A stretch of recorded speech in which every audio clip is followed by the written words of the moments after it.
This week on Jerusalem Dateline, President Obama reveals his strategy to take on the jihadist army in Iraq and Syria. Critics question, is it too little, too late? Plus, when the ISIS leader declared a new caliphate, he fulfilled a century-old dream for millions of Muslims.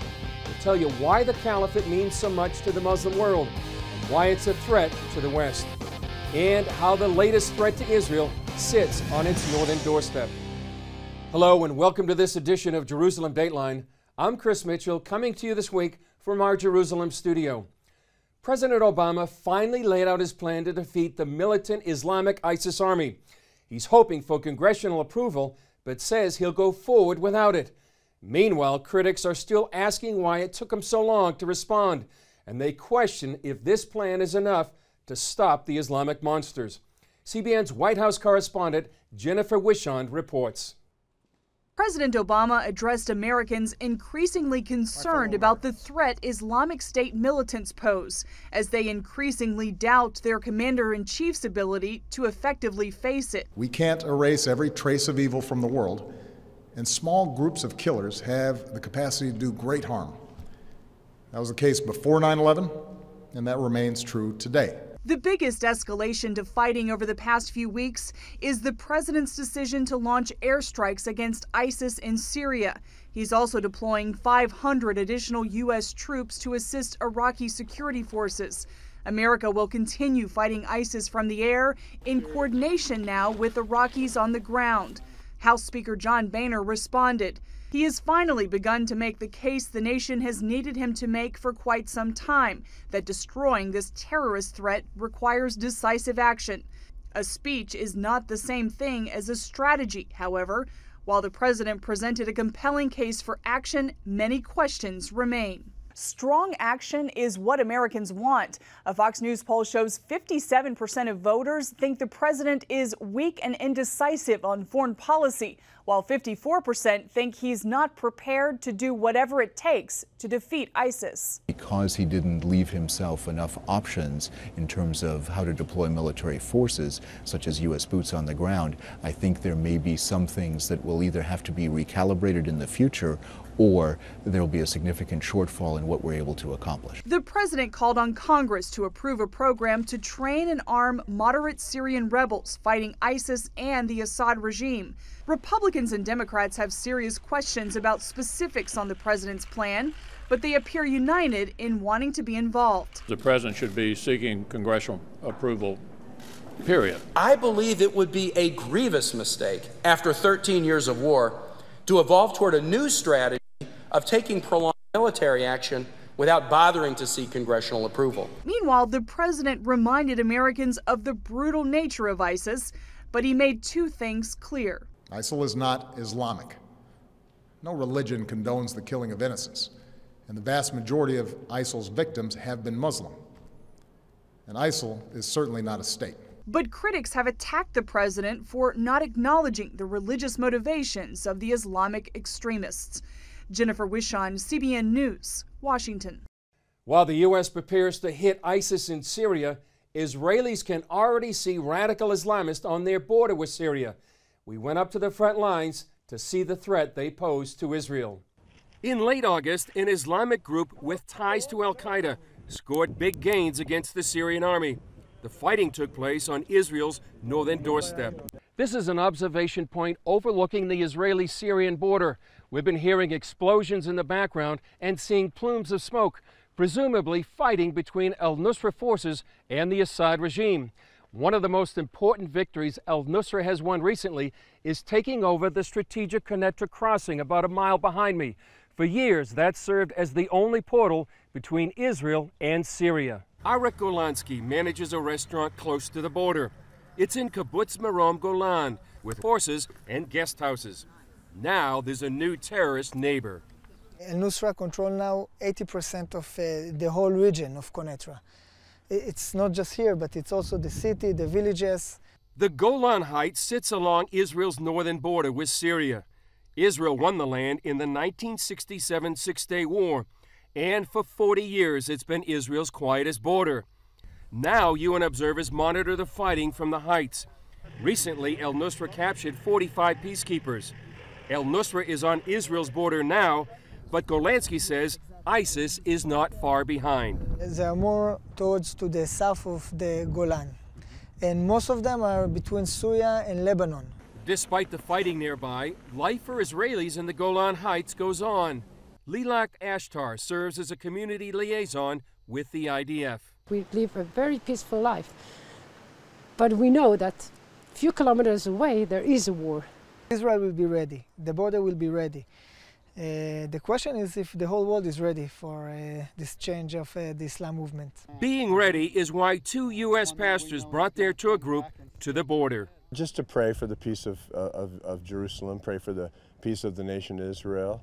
The proximity of that push so close to the border here of Israel is a concern for all of us, and was certainly for the people here of Israel and the land of Israel, but for the world. One common denominator of groups like al-Nusra is the desire and dream of a caliphate.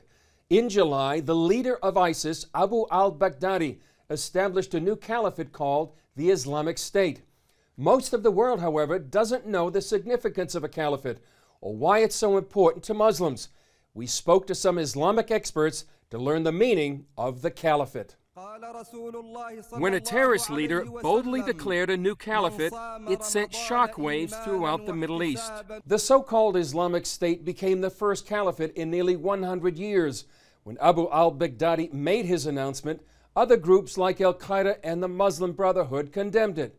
Regardless of the internal competition, the caliphate would be a dream come true in the Islamic world. This dream holds together some kind of a feeling that under the caliphate there is going to be a wonderful Islamic world. There's going to be a unity of all the Muslims. There is going to be a world power that cannot be matched by anything. Islamic expert Professor Moshe Sharon says the caliphate began after the death of Muhammad. Immediately after the Prophet's death, somebody from the Islamic community had to lead the community. In Arabic, the word caliph is a substitute, somebody who takes the place of. A long line of these caliphs have ruled during Islam's 1400-year history. This huge empire which was created was called the caliphate, which means this huge territory with huge Islamic community at the head of which there is somebody who substitutes. Basically, they say to substitute the Prophet, but it's not true. Basically, somebody who substitutes God himself, because God is in heaven. Somebody has got to look after the faithful on earth, and of course, he is the caliph. On earth, the caliph fights the non-Muslim world, called the House of War. It's a mistake to think that he is like the Pope of the Muslims. He is a political and military leader, that under him all the Islamic world is united, and of course the war and the fighting against the Christian world would be far easier. This is a jihadist offensive.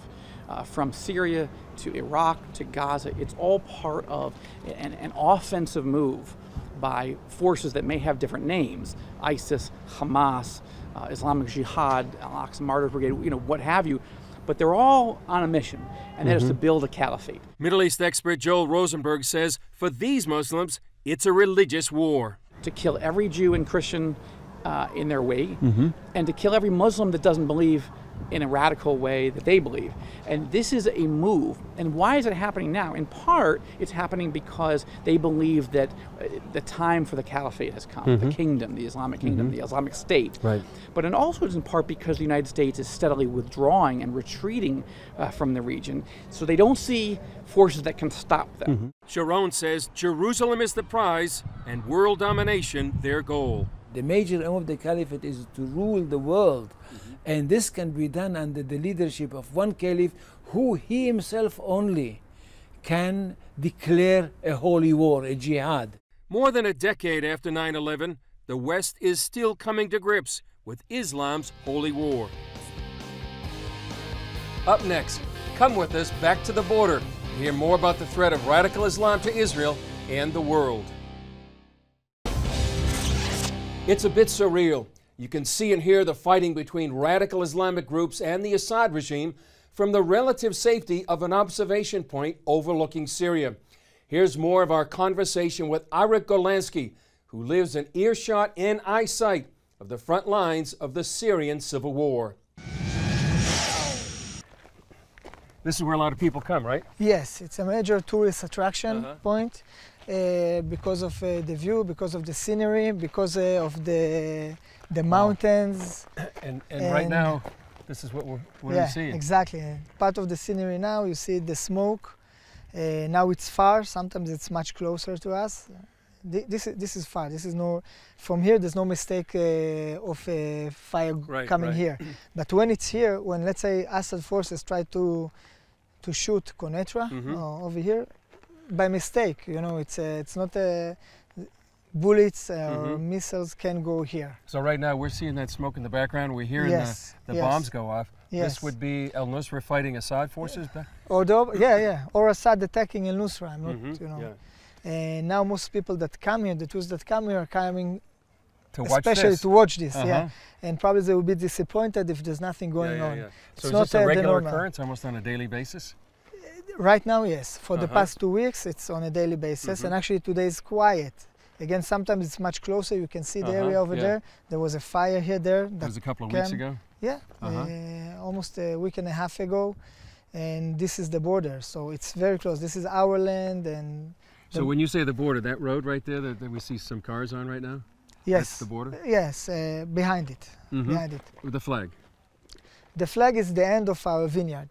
And this, where the flag is a spot that we love to go to. We always see there's a small pool there. We do barbecue there with the kids. It's again, this is usually very safe spot, very safe spot. And now on daily basis, we have to assess if we can go there to work in the vineyard or not. Now, how much does al-Nusra control here? Now al-Nusra control 80% of all Konetra region, which is not only this area, but all the way there, including this city. And by the end of the conversation, maybe we'll control everything, as you see. You know, it's going on. Now, how about the crossing, the UN crossing? The UN crossing is over there, and now is abandoned. On one side, there's Israeli soldiers. The base itself is abandoned. The other side, it's rebels, al-Nusra forces. And you can see them, it's like 50 meters. It's not that close? Yeah, very close, very close. You have to remember that in this crossing, it used to be crossing from us to Syria every day, on daily basis, of goods, from Israel to Syria and from Syria to Israel. Now, what do people know about al-Nusra? I mean, many people now are concerned about ISIS. Well, al-Nusra basically is Al-Qaeda. So it's not ISIS. ISIS is more popular now. But again, they are not nice people, let's say.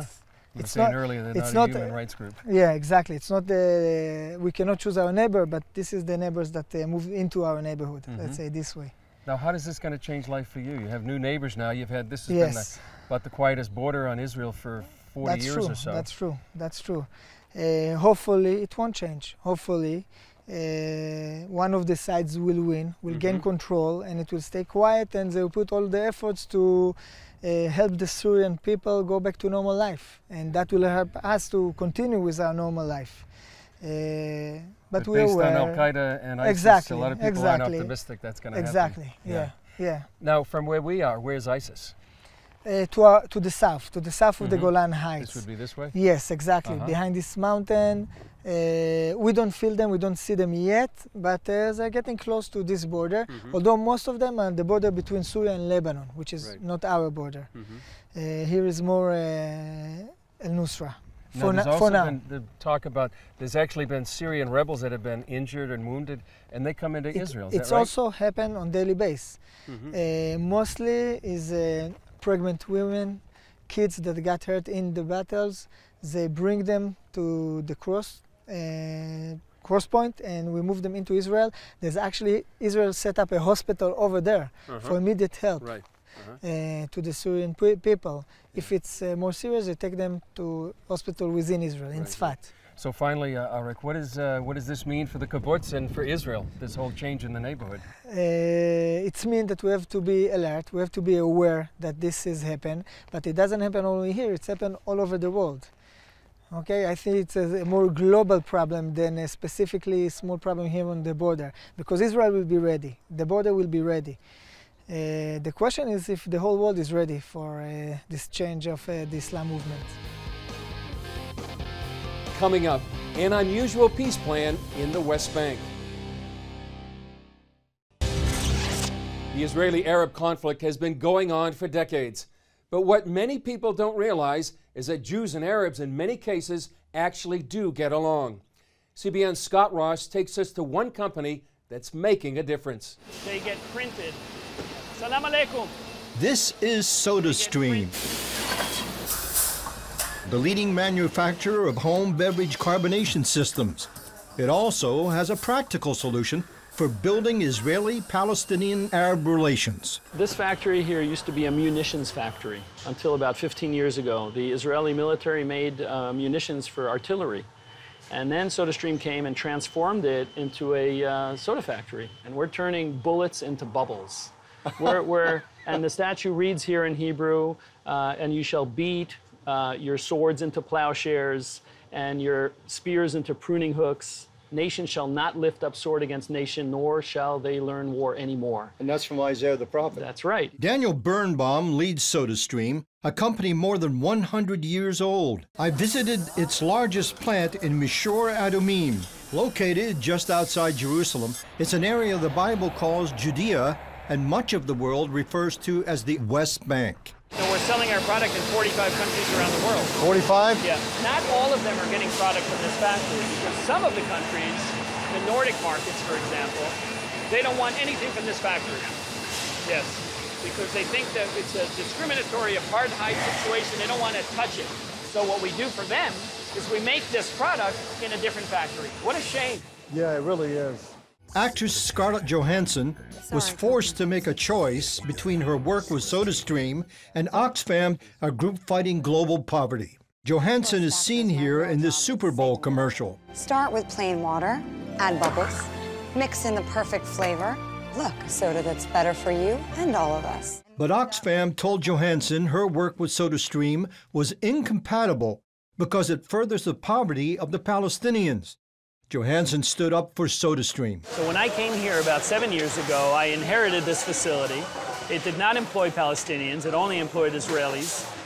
And I decided that it's the right thing to do is to employ people who also live in the area.